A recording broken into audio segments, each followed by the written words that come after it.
જો તમારા બાળકનું વજન વધારે છે અને એની ઉંમર 16 વર્ષ કરતાં ઓછી છે તો આ વિડીયો તમારા માટે છે. 16 વર્ષની ઉંમર સુધી દરેક બાળકની ગ્રોઈંગ એજ હોય છે.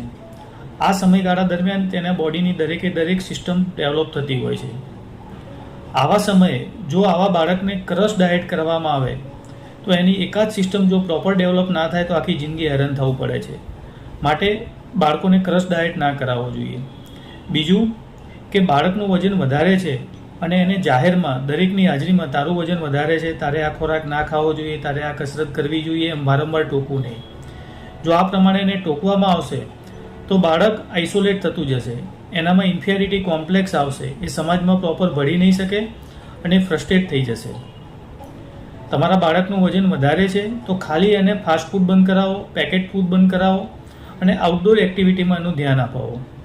મોટાભાગના બાળકોમાં 16 વર્ષ પછી એમના બોડી